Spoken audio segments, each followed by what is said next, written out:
Break के बाद आप सभी का एक बार फिर स्वागत है। सीधे लिए चलते हैं आपको हल्का हलचल में। इस खास प्रोग्राम में हम आपको रोज सुबह सुबह आपके हलके में लाइव लेकर जाते हैं और बताते हैं कि आज आपके हलके में क्या कुछ खास हलचल होने वाली है। तो चलिए सीधे लिए चलते हैं पलवल, जहां से प्रवीण आहूजा हमारे साथ जुड़ गए हैं। कालावाली से जगदीश प्रजापति जी। रुक कर लेते हैं पलवल का। प्रवीण आहूजा जी, आज आपके हलके में क्या कुछ खास तस्वीरें देखने को मिलेंगी?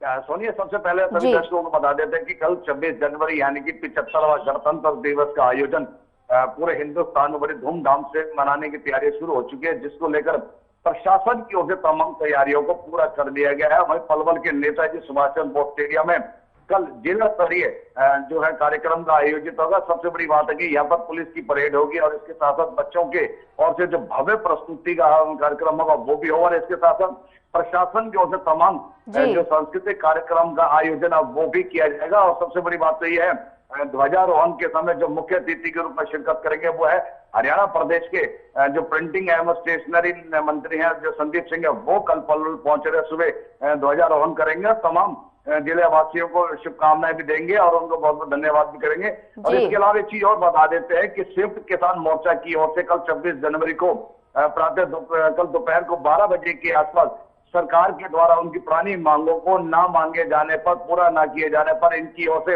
एक ट्रैक्टर रैली का आयोजन किया जा रहा है, जिसमें जिले स्तर से किसानों को संयुक्त मोर्चा की ओर से किसानों को एकत्रित किया जा रहा है ताकि ज्यादा से ज्यादा संख्या में किसान रैली में पहुंचे और अपने ट्रैक्टरों के साथ पहुंचे। हालांकि इस कारण शहर में कहीं ना कहीं जाम की व्यवस्था भी रहेगी और पूरा जो राष्ट्रीय राजमार्ग है उस पर वो चलेंगे, जिसको लेकर पुलिस प्रशासन अभी से अलर्ट मोड पर आ गया है। तमाम चौराहे पर अभी से पुलिस की तैनाती कर दी, क्योंकि कल एक विशेष दिन भी रहेगा, 26 जनवरी का दिन है, उस पर भी पुलिस की व्यवस्था का कड़ा पहरा रहेगा। तो इसको लेकर पुलिस प्रशासन जो है पूरे अलर्ट मोड पर आ गया, क्योंकि दोनों चीजें एक साथ है। और जो किसान मोर्चा के जो नेता है उनका कहना है कि परेड के बाद ही इस कार्यक्रम को आयोजित करेंगे, क्योंकि तमाम ट्रैक्टर जो है वो राष्ट्रीय राजमार्ग पर चलते हुए सरकार के प्रति अपना रोष प्रकट करते हुए इस रैली का आयोजन करेंगे, जिसको लेकर पुलिस प्रशासन भी अपने अलर्ट मोड पर आ गया। वही आपको बता देते हैं कि नए हिट और रन जो कानून को लेकर जो हरियाणा रोडवेज के कर्मचारियों के बसों को चक्का जाम करने की जो कल पता चलाई थी, उसको लेकर कल जो उनकी जो है अपने बेअसर रैली रही है, बेअसर की हड़ताल रही है। सभी प्रकार की बसें पूरी तरह से चली है ताकि प्रशासन ने तमाम बसों को निर्धारित समय पर चलवाया, ताकि जो लोग अपने स्थानों पर आना जाना चाहते हैं उन्हें किसी प्रकार का समस्या का सामना न करना पड़े। तो इसको लेकर प्रशासन की सराहनीय पहल रही है कि जो भी हड़ताल पर बैठना चाह रहे हैं वो हालांकि बैठे जरूर रहे, लेकिन बसों को सुचारू रूप से जरूर चलाएगा ताकि लोगों को आने जाने में कहीं दिक्कत का सामना न करना पड़े। जी सोनिया। जी बने रहिए प्रवीण आहूजा हमारे साथ। रुक कर लेते हैं कालावाली का जगदीश प्रजापति जी। कल गणतंत्र दिवस को लेकर प्रशासन किस तरह से सुरक्षा व्यवस्था को लेकर चाक चौबंद नजर आ रहा है? प्रशासन किस तरह से अलर्ट मोड पर है?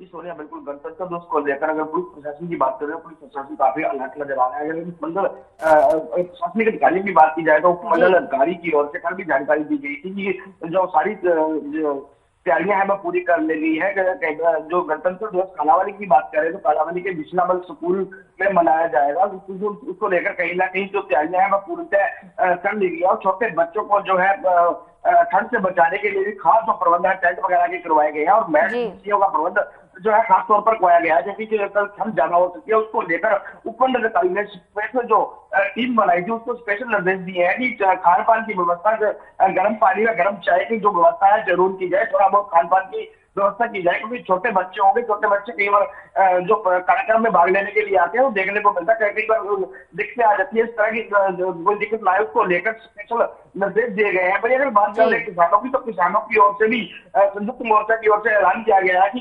ट्रैक्टरों पर जो है रोज यहाँ से रैली निकालेंगे, क्योंकि उनकी मांगे पूरी नहीं हुई है। कहीं ना कहीं कल बात की जाए तो अनाज मंडी कालावाली में जो ट्रैक्टर रैली के लिए ट्रैक्टर एकत्रित होंगे और पूरे शहर से रोज मार्च करते हुए फिर अनाज मंडी में आकर तो संबोधन का काम कर रहा है, सरकार को घेरने का काम है उनकी ओर से किया जाएगा। भाई अगर मौसम की बात करें तो टेम्परेचर में देखने को मिल रहा है कि 5 से 6 डिग्री टेम्परेचर और कोहरा इतना छाया हुआ है कि कुछ भी दिखाई विजिबिलिटी इतनी कम है कि 3 से 4 मीटर पर कोई कुछ दिखाई नहीं देता है। कहीं ना कहीं वाहनों की जो गतियां रेंगती रोडों पर नजर आ रही है। और अगर पुलिस प्रशासन की बात की जाए, ट्रैफिक पुलिस की बात की जाए तो उनकी ओर से ना तो नेशनल लगवाने का कोई कार्य किया गया है। अगर रोड सेफ्टी डिपार्टमेंट की बात की जाए तो रोडों पर पीली पट्टी या सफेद पट्टी का प्रयोग किया गया है। कहीं ना कहीं शहरी क्षेत्र में तो जरूर स्ट्रीट लाइटें लगा दी गई है, लेकिन अगर बाहरी रोडों की बात की जाए, शहर पर निकलते ही छोटे रोड है उन पर किसी प्रकार की लाइटिंग का प्रबंध नहीं किया गया है। और शहरों की और लंबे समय से लोगों की डिमांड चल रही थी कि रोडों के किनारे जो गाड़ियां खड़ी है उनका काम किया जाए, लेकिन काम नहीं किया गया। तो कालावाली की विशेष तौर पर बात कर ले, कालावाली में इन दिनों खासकर बड़ी समस्याएं लोगों के सामने आ रही है कि बिजली नहीं रहती है। कहीं ना कहीं देखने को मिलता है कि सुबह 5 बजे कट लगता है और शाम को 2 बजे लाइट आती है, और फिर दोपहर को शाम को 4 से 6 बजे फिर कट लगता है। कहीं ना कहीं इस बात को लेकर लोगों की जो कमेटी है एक्टिव हो रही है, और 1-2 दिन में जो बड़ा धरना है लगाने का काम लोगों की ओर से किया जाएगा। लोगों का यही कहना है कि बिजली के कर्मचारी जानबूझकर परेशान कर रहे हैं। अगर एसडीओ को फोन करते हैं वह फोन नहीं उठाते, अगर एक्सओ को फोन करते हैं तो वह फोन नहीं उठाते। कहीं ना कहीं उनके द्वारा आरोप लगाए जाते हैं कि बिजली मंत्री ऐसे गृह जिला के होते हुए भी जानबूझ के कर्मचारियों को परेशान करने का काम कर रहे हैं। कल एक जो कमेटी बनाई गई थी उसमें यह फैसला लिया जाएगा कि जैसे कि रोहतक और जिन में बिल नहीं भरे जाते, शिक्षा के लोग ज्यादा बिल भरते हैं, इसलिए कर्मचारियों ने परेशान करते हैं। कहीं ना कहीं कमेटी घर जाकर एक ऐलान करने का काम करेगी कि अगर शिक्षा के कर्मचारी कालावली के कर्मचारी उनको लाइट नहीं देते तो शिक्षा के लोग हैं जो बिल भरना बंद कर दे। इस तरह का ऐलान होने की तैयारियां है जो शुरू हो चुकी है। जी सोनिया। जी जगदीश प्रजापति जी बने रहिए हमारे साथ। रुक कर लेते हैं एक बार फिर पलवल का। प्रवीण आहूजा जी, लगातार सर्दी का प्रकोप बढ़ता जा रहा है और लगातार धुंध के कारण विजिबिलिटी पर कितना असर पड़ रहा है? सोनी बता देते हैं कि आज के जो टेम्परेचर है वो इस समय 60 डिग्री दिखाया जा रहा है। सबसे बड़ी बात है बहुत कड़ाके की ठंड है, जबकि जो बुजुर्ग हैं, बच्चे हैं, उनको तो काफी दिक्कत का सामना करना पड़ रहा है। खास करके जो हृदय से बीमारी से ग्रस्त है या जो अस्थमा के जो मरीज हैं उनके लिए तो बेहद खतरनाक है। बच्चे जो है स्कूल में वो मास्क लगा कर जा रहे हैं, क्योंकि नाक से उनको जो ठंड महसूस होती है तो उनको जिसे कहते हैं एहतियात बरतने के लिए इस तरह से उनको मास्क लगाना भी जरूरी कर दिया गया है। सबसे बड़ी बात तो एक और आती है कि ठंड की वजह से जो लगातार धुंध बढ़ रही है, धुंध के कारण विजिबिलिटी बिल्कुल ना के बराबर होगी। इतना ज्यादा कोहरा है कि सड़कों पर 2 व्हीलर तो बिल्कुल नहीं चल पा रहे हैं। अगर जो 2-4 पहिया वाहन चल रहे हैं तो वो भी अपने इंडिकेटर, चारों इंडिकेटर जलाकर, साथ ही साथ जो हेडलाइट है उसको भी जलाकर चल रहे हैं, क्योंकि विजिबिलिटी ना के बराबर। वहीं जिला पुलिस ने भी पूरी तरह से इनको सतर्क रखने की कहा गया। लोगों को जो चालक है उनको बार बार एडवाइजरी दी जा रही है कि वो अपने वाहनों को धीमी गति से चलाएं, क्योंकि राष्ट्रीय राजमार्ग पर कई वाहन दुर्घटनाग्रस्त करे हुए हैं, उनसे बचना भी जरूरी है और तमाम लोगों को बचाना भी जरूरी है। तो इस तरह से पुलिस प्रशासन की सराहनीय पहले कि लोगों को जागरूक भी कर रहे हैं और लोगों को चौराहे पर खड़े होकर खास करके बताया जा रहा है कि अपनी गाड़ी को धीमी गति से चलाएं, क्योंकि कहीं भी दुर्घटना हो सकती है, क्योंकि विजिबिलिटी बिल्कुल ना के बराबर है और उसको देख के चलना होगा। तो इस तरह की तमाम लगातार ठंड बढ़ रही है, जबकि लोगों का कहना है कि ये ठंड लेट आई है, तो इसलिए जनवरी का पूरा महीना भी जिसे कहते हैं ठंड में निकल सका। और मौसम विभाग का कहना है कि कहीं ना कहीं 15 फरवरी तक इस तरह का मौसम का अंदेशा है जो देखा जाता है। तो आने वाले समय में भारी बरसात का भी लोगों को सामना करना पड़ेगा। तो इस तरह की जो है परेशानी लोगों को काफी उठानी पड़ेगी। तो इसके लिए प्रशासन भी अलर्ट मोड पर, प्रशासन लोगों को समय समय पे जागरूक भी कर रहा है। जी सोनिया। जी प्रवीण आहूजा जी बने रहिए हमारे साथ। रुक कर लेते हैं कालावाली का। जगदीश प्रजापति जी, लगातार ठंड का प्रकोप बढ़ता जा रहा है, रैन बसेरों में प्रशासन ने किस तरह की व्यवस्था लोगों के लिए की है? सोनिया, अगर कालावाली की बात करें तो कालावाली में रैन बसेरा नगर पालिका में जरूर बना दिया गया है। यहाँ पर 15 बेड है, 15 से 20 बेड है जो लगा दिए गए हैं। बिस्तर जरूर रखे गए हैं, लेकिन ना तो वहाँ पर चौकीदार है, ना ही किसी प्रकार का आलाप का प्रबंध किया गया है, ना ही किसी प्रकार के खान पान का प्रबंध किया गया है। कहीं ना कहीं कालावाली का रैन बसेरा ऐसी जगह पर बनाया गया है कि कालावाली शहर के वासियों को ही नहीं पता है कि रैन बसेरा कहाँ बना है, तो बाहर से आए हुए लोगों को कैसे पता लगेगा।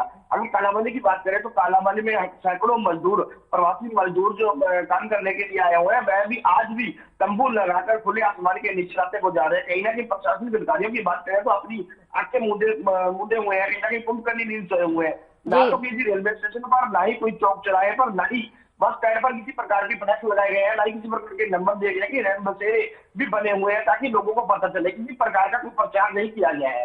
कहीं ना कहीं अधिकारी कर्मचारियों की लापरवाही, यूं कहें कि लापरवाही बिल्कुल सामने आ रही है, क्योंकि उनको चाहिए कि जो लोग प्रवासी मजदूर खुले आसमान में रात गुजार रहे हैं, उनको जाकर कहीं ना कहीं रेल बसेरों में रहने के लिए प्रेरित किया जाए। इस बात को लेकर हम पहले भी मांग उठा चुके हैं, और बुद्धिजीवी जो लोग हैं या समाज सेवी लोग हैं, वह भी इस बात की मांग बार बार उठा रहे हैं कि प्रशासन को इस और ध्यान देने की जरूरत है।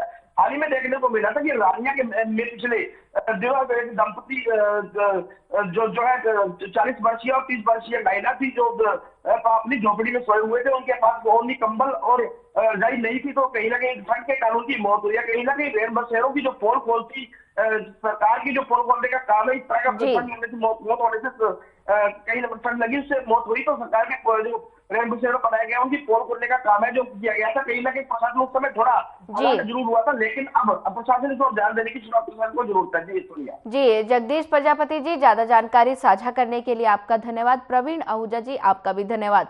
इसी तरह हम रोज आपको आपके हलके में लेकर जाते हैं और बताते हैं कि किस तरह आपके हलके में क्या क्या तस्वीरें खास होने वाली है। तो फिलहाल इस बुलेटिन में इतना ही। ज्यादा खबरों के लिए बनी रहिए हमारे साथ। नमस्कार।